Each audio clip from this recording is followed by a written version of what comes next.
Danny. Hello. And hello to all of you that are going to be watching this on YouTube.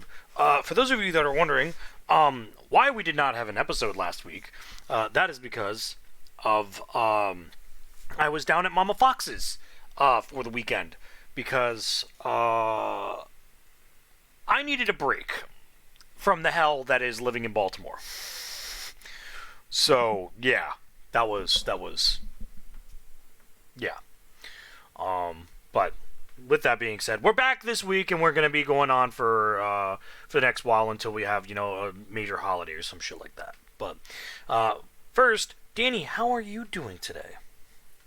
I'm doing pretty good. Anything special this week? Just had a few good streams this week. I feel that I would have stopped by, but I have been nonstop looking at job applications, and my brain hurts filling them out. Yeah, that is understandable. Yeah, it's like 2 job apps a day, and I'm like, fucking hell. And I've got like 6 more queued up for tomorrow and the day after. So, but yeah. So, I guess let's go ahead and get into it. I had a couple pieces that were kind of interesting. The first one is the CEO of PlayStation is retiring. Yep. Yeah. What was his name? Jim Ryan. First of all, I have to state this. Never trust a human being with 2 first names. Yeah, Mr. I'm going to block crossplay for years. Yeah, he was literally the one that did that. And now sorry, Puppers is deciding to be a pain. No, in your house. Go to your house, babies. So he's being replaced by the interim CEO, Hiroki Titoki. I believe I've pronounced that name correctly. I apologize.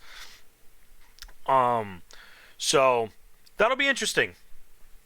To see, because there's been a lot of problems that came from him for years. I mean, again, number one, crossplay, and then all of the issues with like when they first started doing like mass refunds and stuff, and just people weren't getting the refunds. Because I'm trying to remember, what was the big game that the people? Oh, I think it was the 2 games that I can think of where they just did not give out like refunds right away was Anthem and No Man's Sky. Yep. One of those games actually turned it around and became a really good game. Oh yeah. Can you guess which one? For those of you that are viewing the video, it's the game that is bigger than any other fucking game on planet Earth.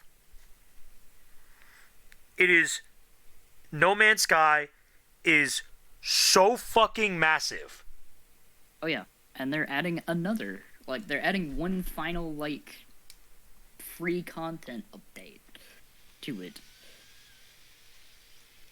It's still getting support.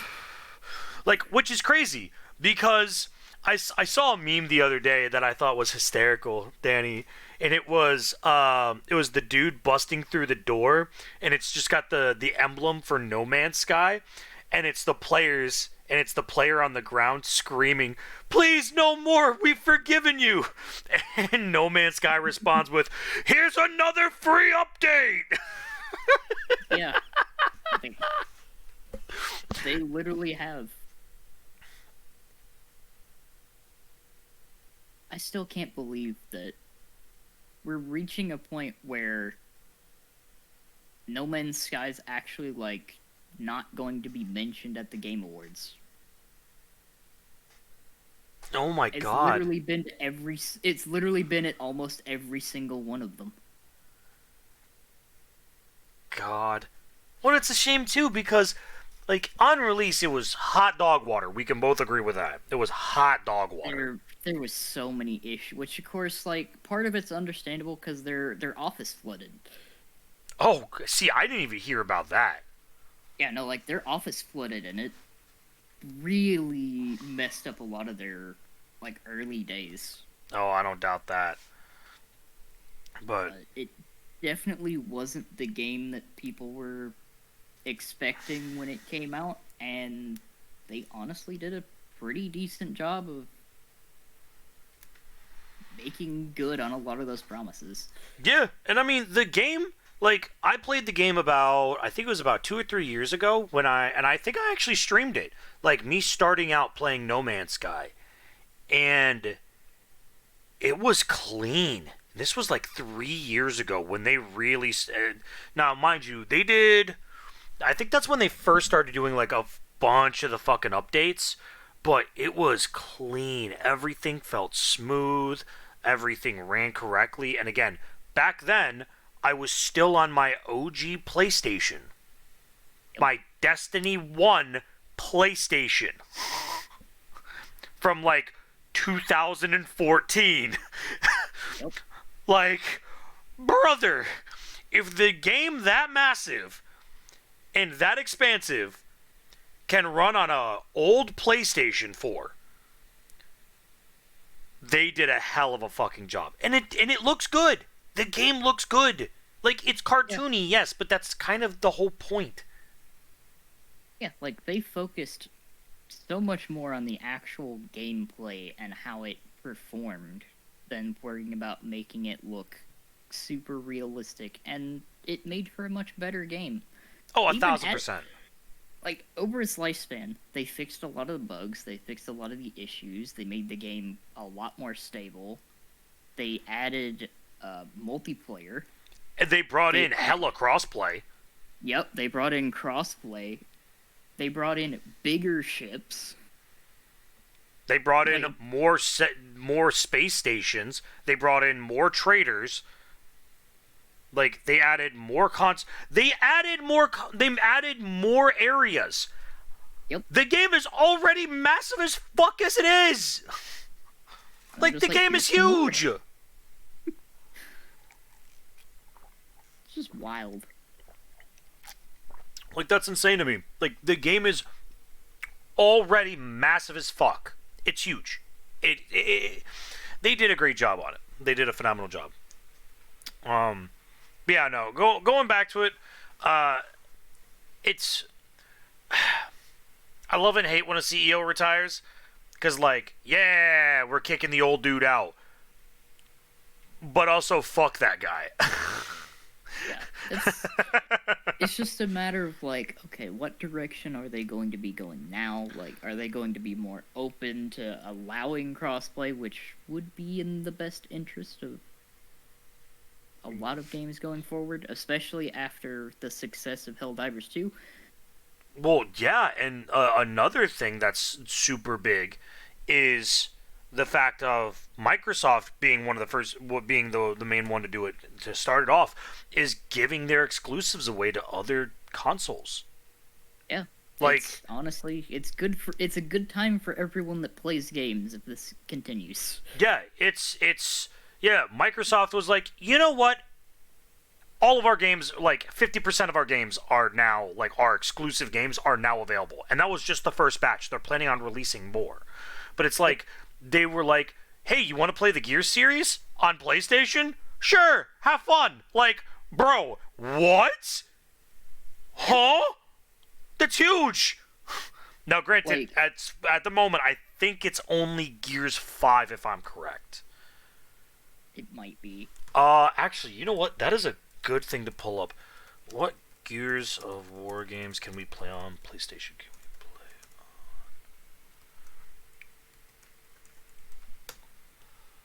Honestly, like right now, it's honestly a really good business decision, and it benefits the people that enjoy games as well. Oh, this was in February. This was in February, according to The Verge, which I believe is in a gaming article magazine. Yeah. Microsoft has thought about bringing Gears of War, Microsoft Flight Simulator, and the next Doom game, probably Doom Year Zero, cited in Microsoft's documents, to PlayStation 5 and Switch. It hasn't been decided yet, but we are bound to see more exclusives on other consoles. So yeah, I mean it's so much shit, so much shit. Yeah, because like for the longest time, it's just been like being restricted on what platform you have to have in order to play specific games. Yeah, which granted, right, in the 2000s made a lot more sense because it made that rivalry. Like, how iconic is the Xbox versus PlayStation versus Nintendo? Like how iconic was that? Like, it was the rivalry between them. Like, if you went to high school and for like the week after Christmas and you just got that brand new console and you're like, "Yo, I got a PlayStation 2. It's lit." And then your buddy goes, "Oh, I have an Xbox." Like, Because brother. like the late the mid to late 90s is where it really kicked into high gear because we had the actual bloodbath between Nintendo and Sega. Oh god, yeah. They Yeah. just That was directly went after each other.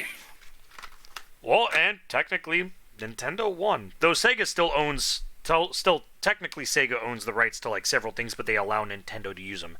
Yeah, I.e., Sega it's why Mario and Sonic like Mario and Sonic games are a thing.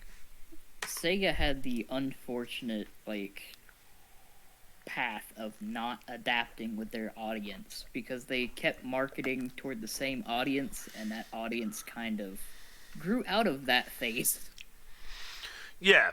Well, and another issue that Sega had is they kept making the same games just with slightly better graphics.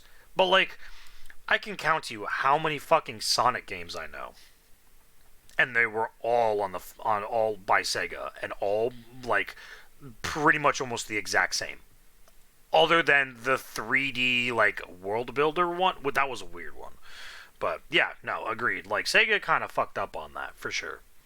Like, at a certain point, they were just trying too hard, and Nintendo, and then also to an extent Sony, when they started actually making consoles, crept in there and kind of Sony took a majority of Sega's audience. Yeah, which, in all fairness, allowed him to get a handhold. Because again, the big things to remember is that PlayStation and Nintendo are worldwide, but Xbox is mostly U.S. Xbox started out almost entirely US with a little bit Europe, a little bit. Getting into the Eastern market for Xbox it was It was a a tough hard time. road because you're not pulling players away from Nintendo and Sega. Well, Nintendo and Sony. You're not pulling them away from those. Yeah, and so like, and even now, right? They started doing that. What like 2 decades ago? They tried doing it in like the early 2000s, and like the most Xboxes you see are in the UK. Like, Yep. most people throughout Europe, if they have a console, currently it's a Switch or a PlayStation. The only one that had somewhat widespread success was the 360, and that's just because it was everywhere. Well, also, the 360 was an absolute fucking unit of a console. And the blunder of the early stage PS3. Yeah, well, and that was, I think that's where a lot of, I think that's where the one of the big rivalries came in, was that like the 360 was so much superior than the OG PlayStation 3. Hence the reason why we have the game, why we have the meme now. PlayStation 3 got no games. Yeah, it's PlayStation 3. I feel like got repeated again with the PS5. Yeah, well, and another issue of that is the fact that at least with the with the newer Xboxes, you can hook up old Xboxes and play your old games. You can't Yep. do that with PlayStations. Yep. Which is shitty because we have been wanting, to go back. I would love to go pick up like PS2 or PS3 games and put them on my PS4. Or at the very least, just to be able to have access to those games. Yeah, like just buy them online, like buy them digitally. Like shit, You don't have to change anything. You don't have to change any of the controls. The controllers have basically been the fucking exact same for years, like with minor like changes every year to like update them. Like, I mean, take a look at the Xbox controller, Danny. The controller hasn't fucking changed. It like, hasn't changed since the Duke. The Duke was the only one that they changed from. After that, they've all been basically the same. yeah, PlayStation was like, we'll make it a little sleeker. We'll make them a little nicer. You know, the touchpad. When they released the touchpad, that was kind of cool. And then you take a look at fucking Nintendo, and every fucking controller or handheld is fucking different. Every single one is different. However, I will say they do make a lot of peripherals, or at least license out the older controllers to be used for the newer consoles. Which is also, yeah, I mean, and they actively sell the adapters. Yep. So, which is dope. Like the GameCube controllers are still being made. Yeah. Like, also, the GameCube controllers, king. Absolute They're so fucking good. king. Like, Such a good controller. well, I mean, that era of time, it was what? It was the Xbox, the PlayStation 2, and the GameCube. Yep. Like, that's what all of the people in our generation, Danny, grew up on. Like, those three consoles were king. Like, you owned, if you were a kid and you were into games at that point in time, you owned one of those consoles. You had one, and chances are a friend that you had one of the others. Yeah, and so you went over to their place, like, and you basically swapped back and forth every week. Yep. Yeah, like, no, I was lucky. I was raised on a GameCube and the OG Xbox. I was not lucky to have a PS2, but it was kind of a similar situation, Danny. I had a couple friends that had PlayStation 2s, so I would go over to their place and play. I had a PS2. I got my PS2 right when like the Slims came out. Ooh, see, I was never a fan of the Slims. They were just not stable. I still have it. They just were. The problem was that they were just not stable to me. It's like they are kind of delicate. Yeah, that's why I was like, I was not a fan of the Slims, because I knew a lot of people who accidentally broke their Slims because like the smallest thing fell on it and just Oh, yeah. Did you see the 2-story? And this is a little off topic, and we'll get to the next point right after this. But do you remember when they did the 2-story drop test on all those generation consoles? It reminds me of the same thing that happened with the drop tests of the phones. Well, yeah. So they drop tested 3 consoles. They drop tested the Xbox, they drop tested the PlayStation 2, and they drop tested the GameCube.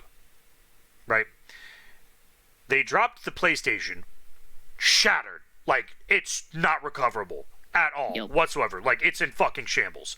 The Xbox had some parts missing, but it still was like, okay, like, it's salvageable. It's not, like, completely fucked up.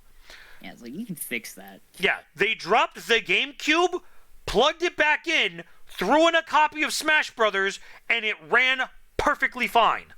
Like, the GameCube is built like a fucking Nokia. Yeah, the GameCube is literally...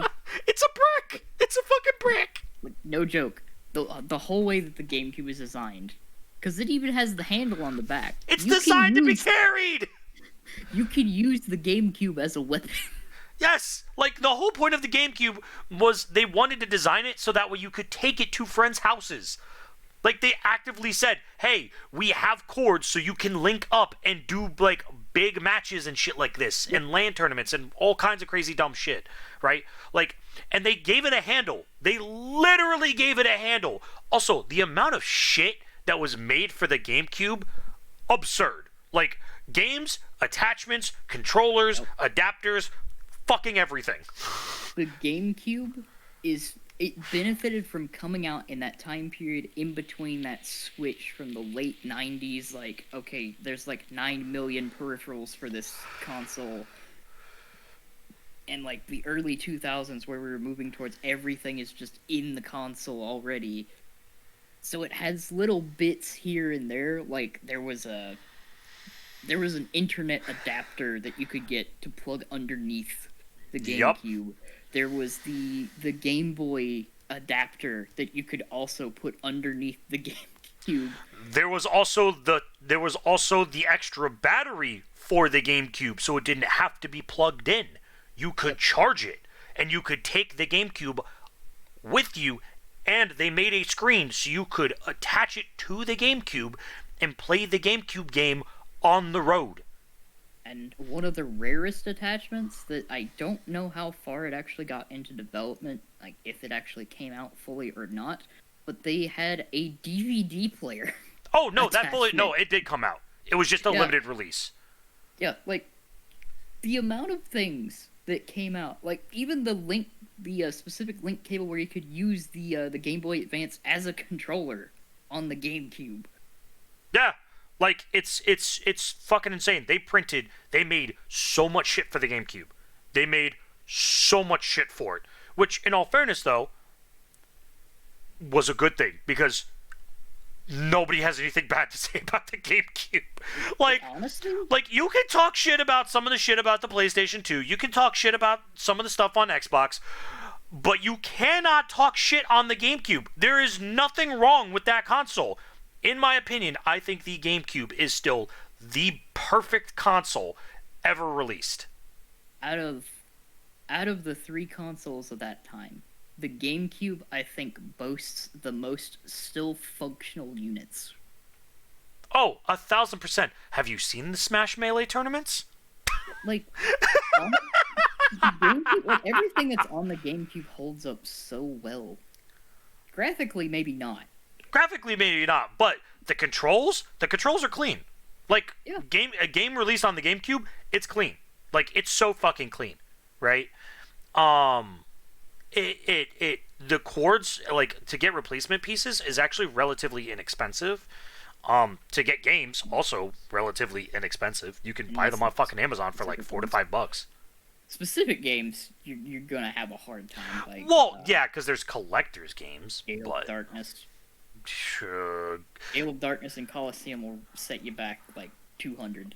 Yes, however, they are peak Pokemon games. They are phenomenal. Phenomenal. Also, Mirror B's theme, gold. Yep. One of the best boss villain themes I've ever heard. But, alright, we need to move on to another topic. We've been on this topic for like 20 minutes now. So what do you got for me? What do you What do you got for me today, Danny? What's the first topic you got? So, I'm gonna dive into the big one because, those, the dev live streams that Bungie has had the past 2 weeks.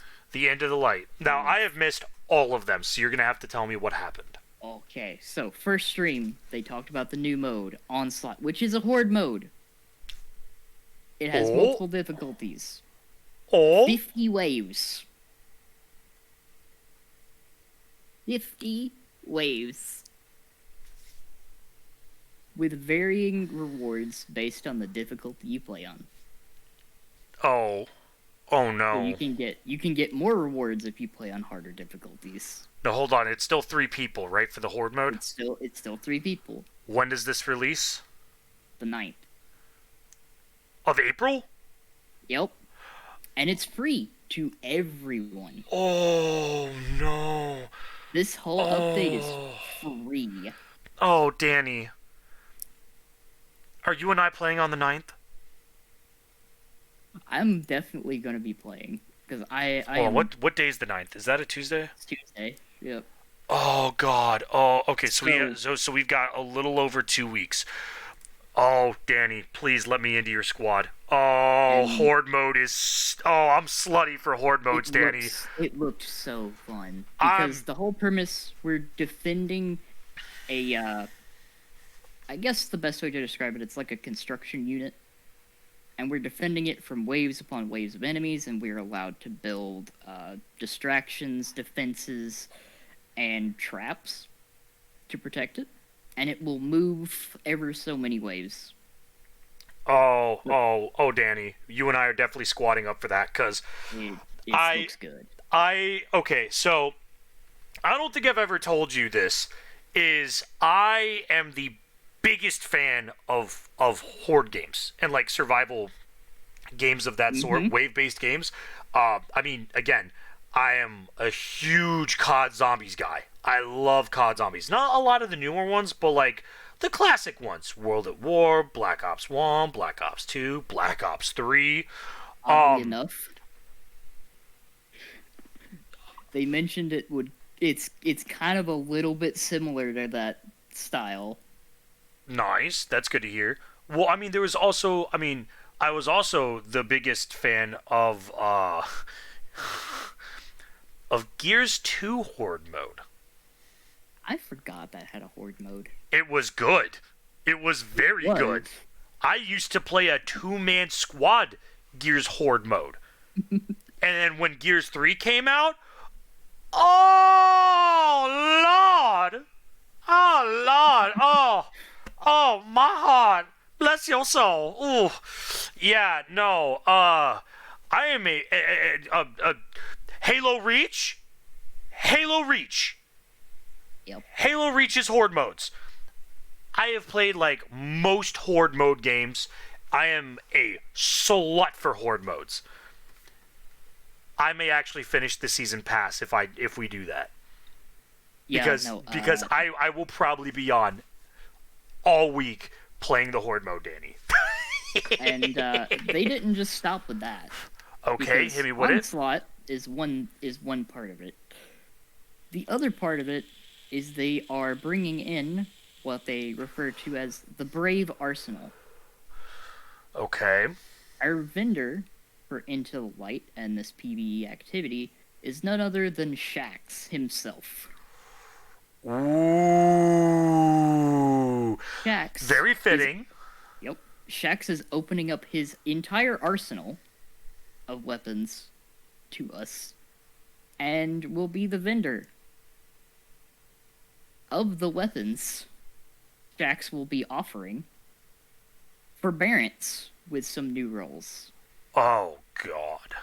succession with some new roles, and an origin trait. That's 2 raid weapons, by the way, right away. Falling guillotine with some new No. roles. Oh my God. Oh, the OG. It gets better. The Recluse Oh, is coming back. what the fuck? And Mountaintop. And also, Wow. Okay. Hammerhead. Hammerhead comes back from the Black Armory, as well as Blast Furnace and Edge Transit. But that's still not Oh. all.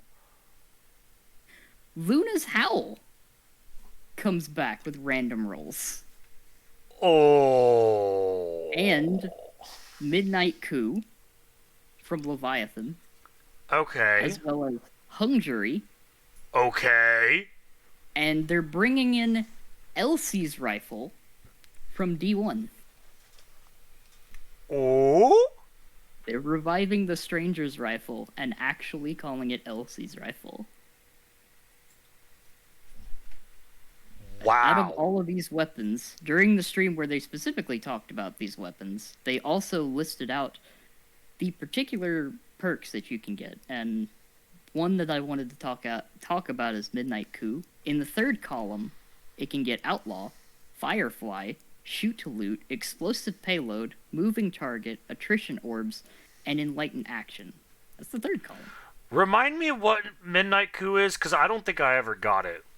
The hand cannon from the Leviathan raid in Vanilla D1. That's why.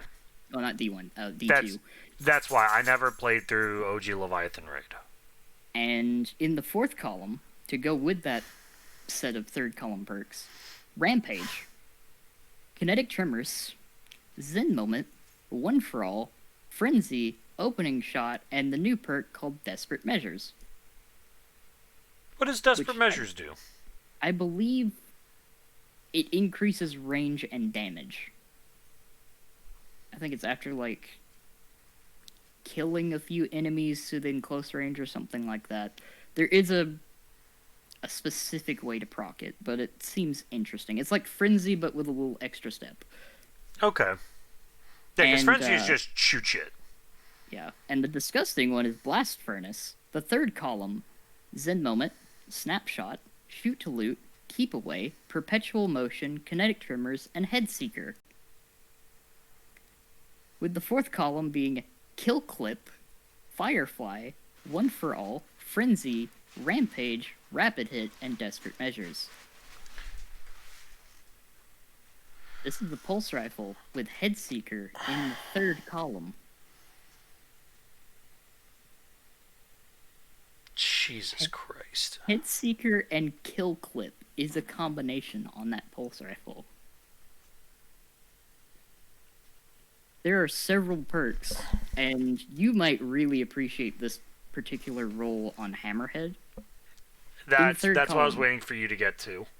Feeding Frenzy, Destabilizing Rounds, Envious Assassin, Rampage in the third column, Fourth Time's the Charm, Rewind Rounds, and Under Over.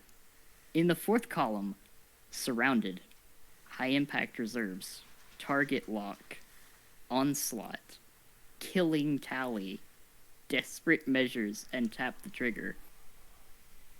What the fuck? You can have Rampage Killing Tally on a machine gun. And Hammerhead was already a good LMG. They gave it 2 damage perks. They gave it the potential to have 2 damage perks. That's terrifying. Yeah, they are cooking. Also, another thing that they showed off in that stream, Mountaintop is being changed. When it's being brought back, you will be able to rocket jump with it.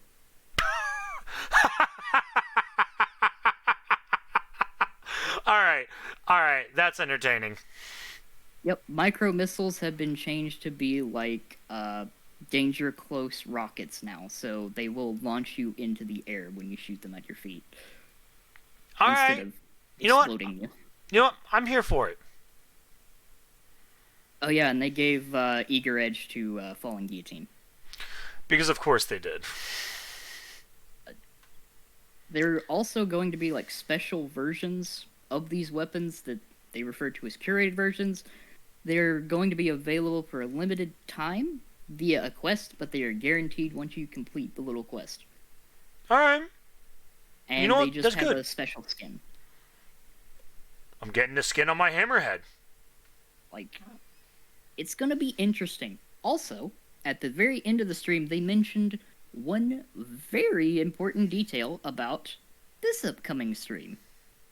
Okay. They're going to be talking about 2 returning exotic missions and their craftable exotics that will be coming in Into the Light. Whisper of the Worm. They didn't mention which ones, but they've had Whisper in the background of the previous 2 streams, so I'm imagining maybe What's the other one that you would think of? 0 Hour. Oh, Outbreak. fuck. Crafted Outbreak would actually go so hard. Yeah. I'm so intrigued. And also another thing that they're adding, certain weapons are going to be allowed to enhance their traits. So there will be a list of weapons that you can enhance their traits, which will make them competitive with crafted weapons. Okay. Since you can't craft those, you need some way to give them a bonus edge. Which, you know, okay, I'm fine with that. Yep. They figured out a way to kind of, sort of, give another option to crafted weapons without letting crafted weapons stay being, like, the end-all be-all. Which I think is And- fine, because it's just like, get a certain amount of kills and you get the bonus. Yep. And, I'm fine with that. Let me see if I can find the thing that they mentioned the other day, because there was a lot of complaining that they had time gates for the special curated versions of the Brave Arsenal weapons, and they have updated it so all of them should be available by a certain point. Yeah, all of the quests should be available by the 30th. Of April? Yep. So Jesus all Christ! So just at the end of yeah. the month. Yep. So literally within the month, all of the quests should be available. That's wild. But yeah, that's what we know so far. They're going to be talking about some more stuff this upcoming Tuesday, and specifically mentioning which exotic quests are coming back. But I'm intrigued. I want to know which ones they're bringing back because these Brave Arsenal weapons have some really fun rolls, and it also gives everyone, which this is the key thing, because there was some pretty like gross stuff that was happening in the live stream chats. Just have to remind everybody, this is entirely free to everybody that plays the game, and it will allow everybody to get up to like pinnacle levels before final shape. That's what they also mentioned. This is a way to get up to pinnacle level. Because what's the current cap right now? 1810. Yeah, I think I'm below that still. But this is going to be... I feel like this is going to be a better version of Dares. Yeah, because Dares was cool, but it kind of wore it off after a while. This one, there is no time limit. They mentioned that extensively. There is no time limit on your runs. Just a timer that counts up. The only thing I wish was different is that it wasn't 50 waves. I wish you could... There's a shorter version. Well, no, I wish that there was an unlimited version. Yeah.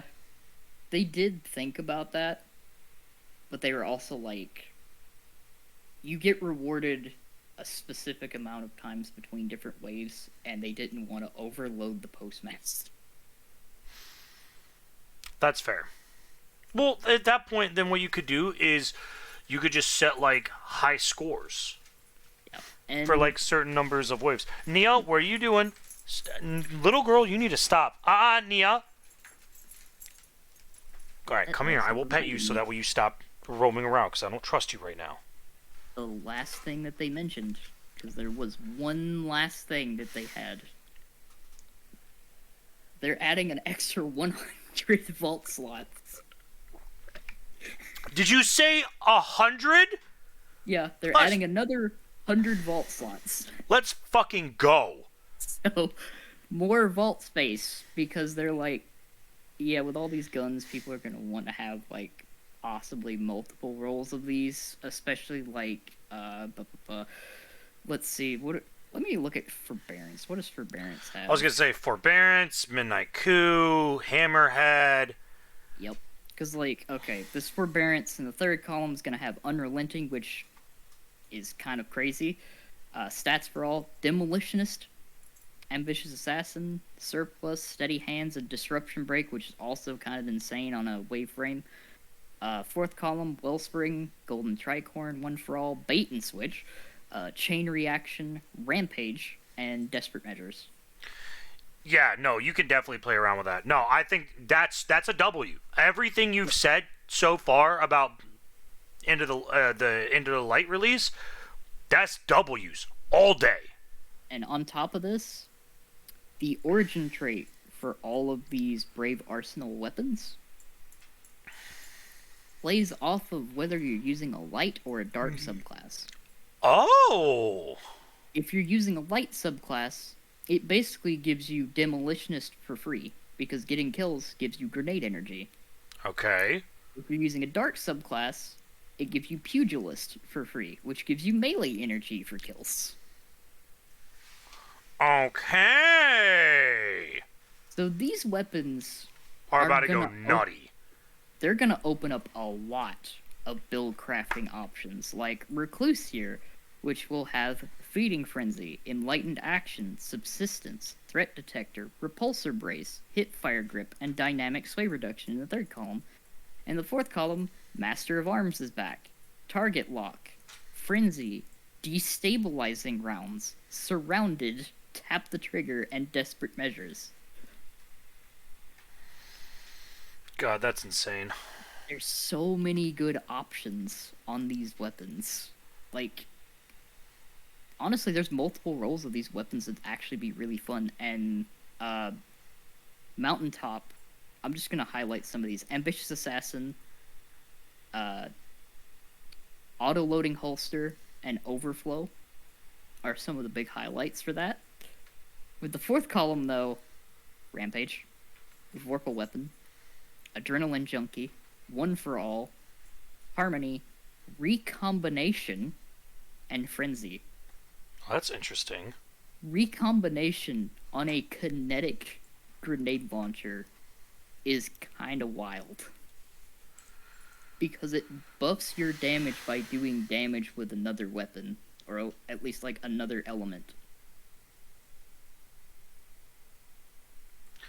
That is interesting. I mean, no, that's straight W's.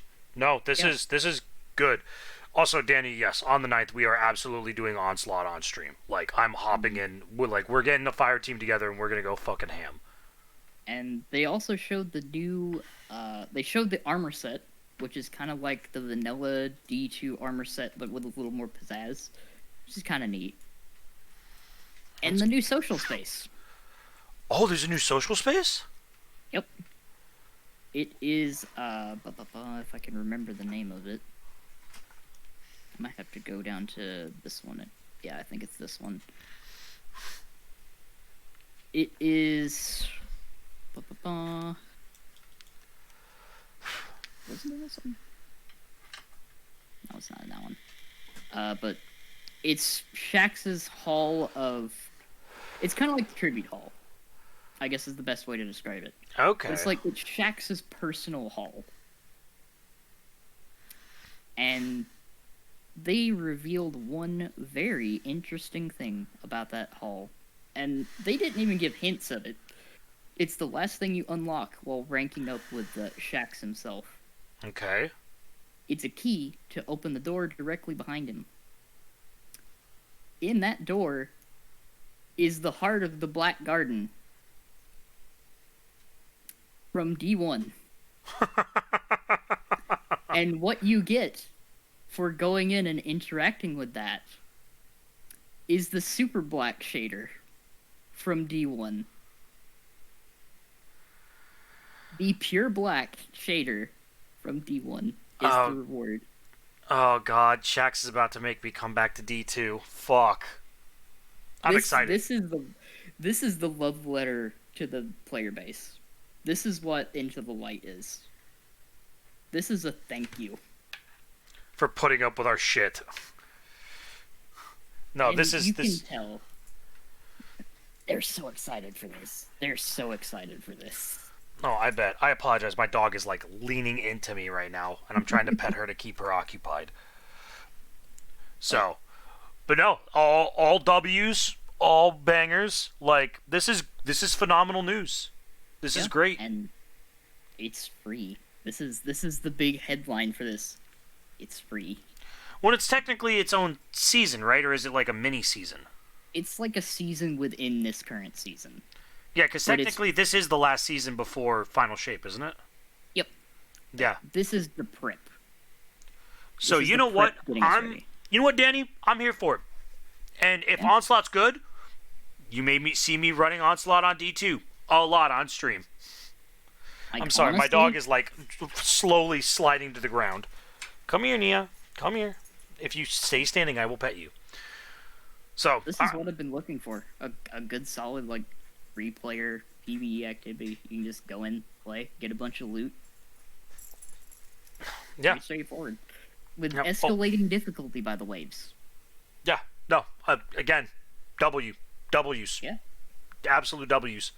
I'm down. Like, I'm so in. So. That was the big news that I had from the past 2 weeks, basically, because those live streams they've been hitting good. Oh yeah. Well, I mean, D2 players have been eating good for the past like month. Yeah, like we've been getting they've been letting the dev team go to work. Yeah. So a topic that I have that's kind of interesting because I think you may be slightly into this. I don't know if you saw, on April 12th, 2014, do you know what game is getting an update? Nia, stop. Stop wrecking shit with your paws. What game is getting an update?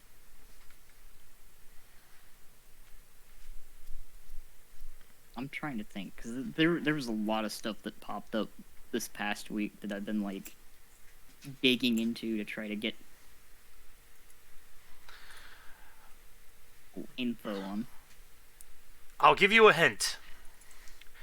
What game comes to mind when someone says D2 and it's not Destiny?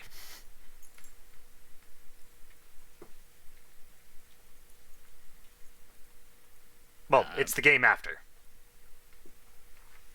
Makes me...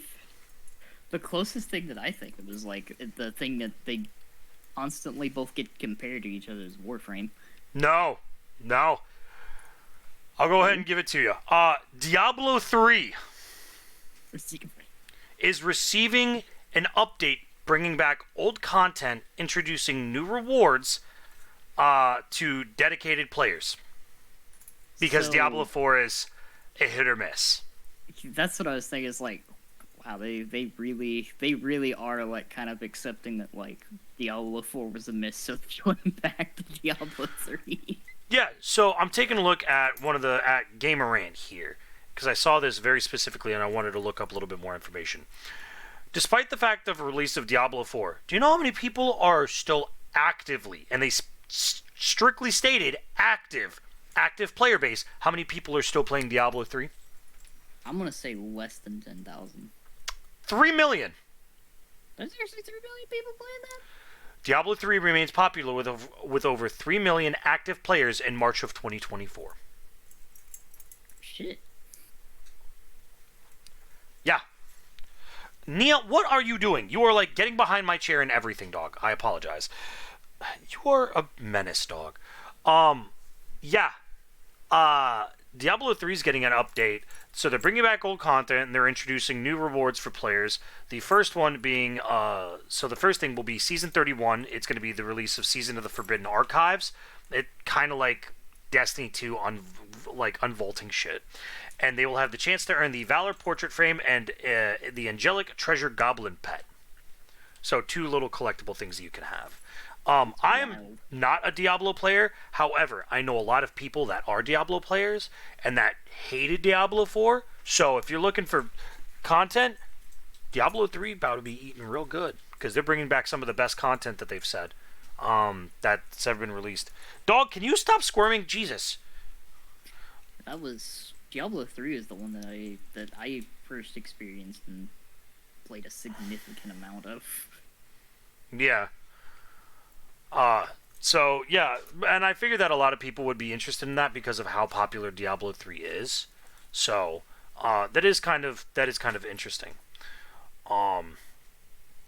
So, that's the only thing that I have. I had something else, but I'm like, I don't really want to talk about that. It's kind of whack. Well, you know what? Do you want to hear about it? Yeah, go for it. So, I saw something that was very interesting.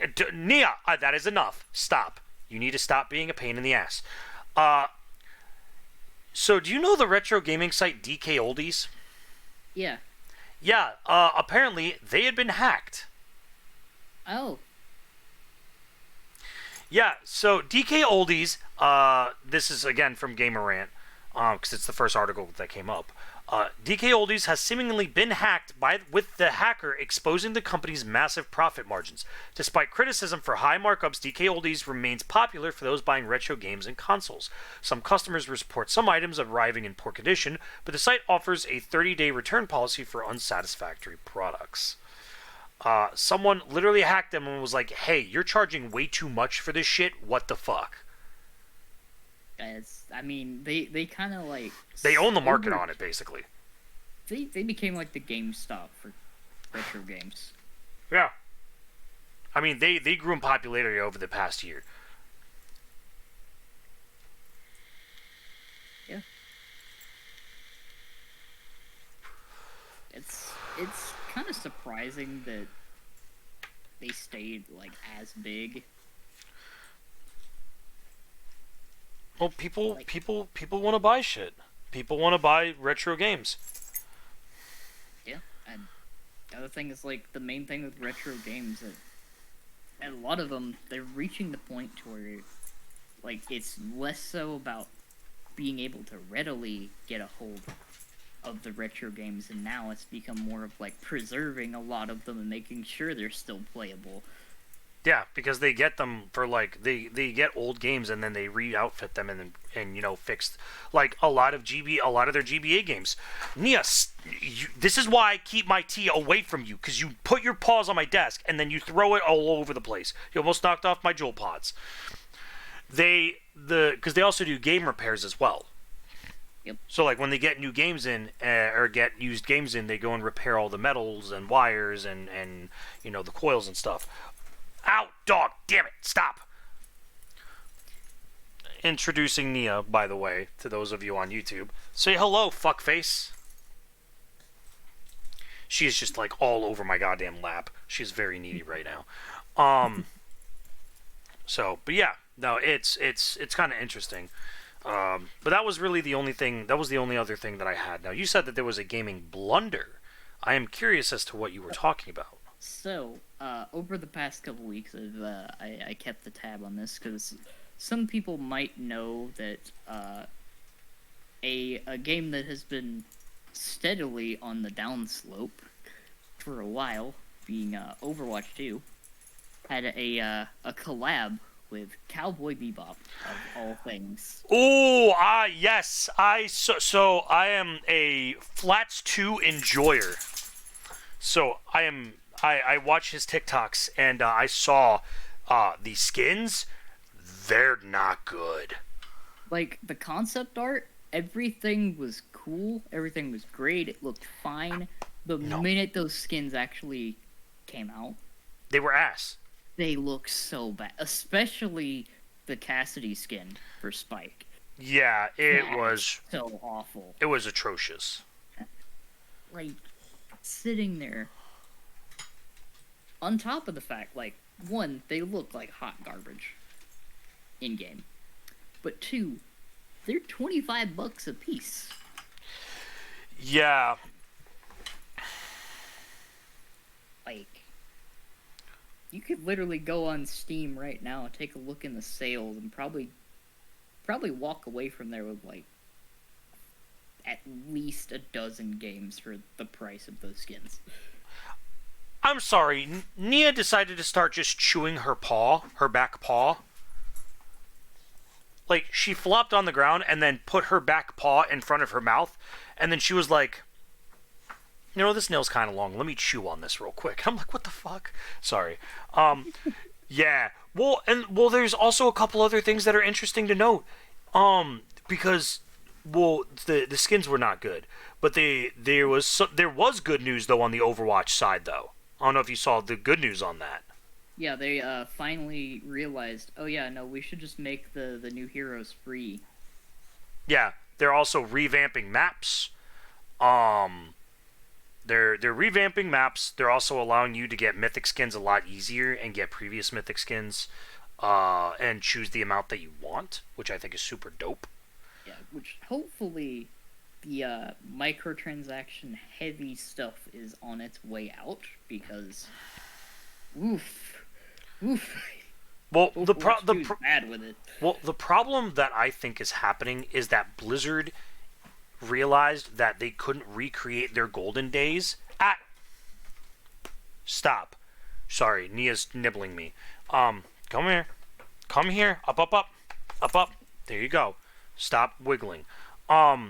Is they were trying to recreate their olden days in the modern era, which did not work. It did not work. I mean, when like a great example is the WoW expansion of Shadowlands. No, go to your house. That is enough. That house. Sorry, she is being an absolute brat right now. Damn it, dog. You need to stop biting me.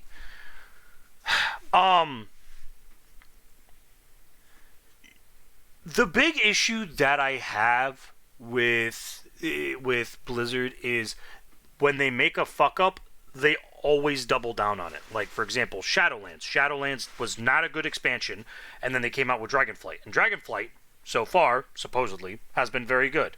And with the new expansion, War Within. But because Shadowlands sucked so much, that's why they came out with Wrath Classic. Or they came out with WoW Classic. To give you the classic experience, and then the reprogression. Going through, going through... Ah! No! Going through, going through TBC, going through Wrath, and now going through Cataclysm. And then they also released, Seasons of Discovery, which is also pretty good. Overwatch is kind of experiencing that same thing. They fucked up a lot in Overwatch 2, because Overwatch 1, everybody's free. Yeah, like, Overwatch 1, I think, was probably as good as the game was ever going to be. Minus, like, having, like, a PvE experience. Well, yeah, and then them just immediately scrapping every PvE aspect of the game. Nia, would you stop? No, like, they did announce that they have fully canceled the PvE for Overwatch 2. It's gone. Yeah, no, it's fucked. It's fucked. So I'm glad to see that they're like trying to fix some of their mistakes, but it's just it might be a little too far gone. Yeah, well, and we'll see, because the Overwatch player base is still relatively large, just because it is a worldwide game. So they are about to have some pretty serious competition soon, though. Yeah, well, there's that new Overwatch game that looks like that's their Overwatch-like style game that's just made up of Marvel heroes, from what I saw. Yep, and oddly enough, it's from the company that Blizzard did have a partnership with in the past, so that the game was playable in China. Oh, that's interesting.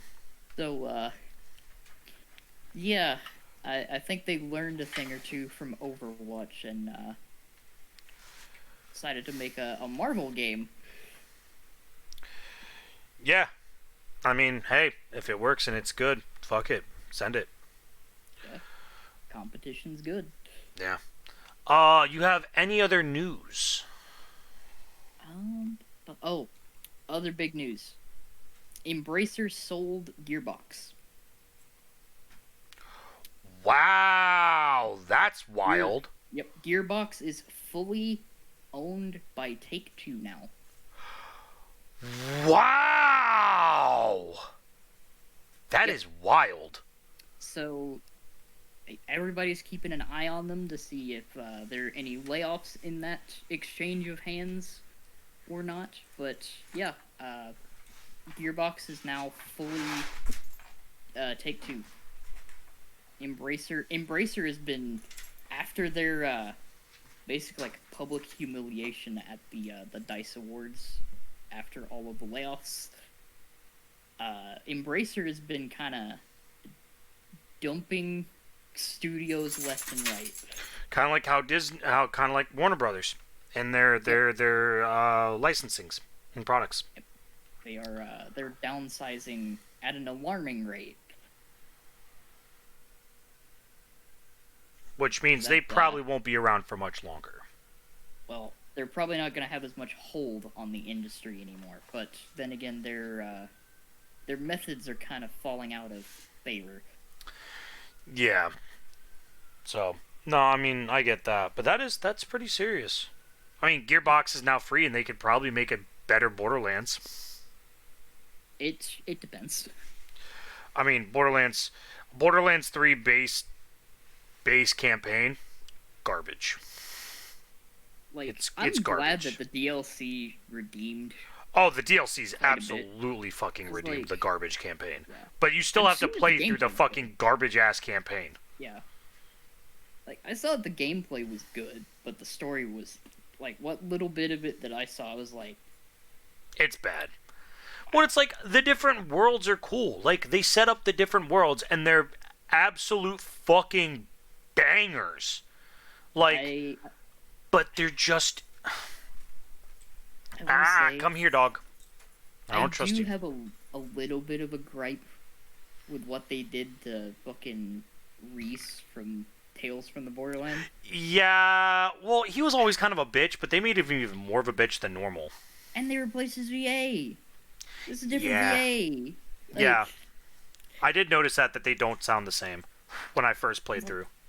I was like, come on. It was too good in Tales from the Borderlands.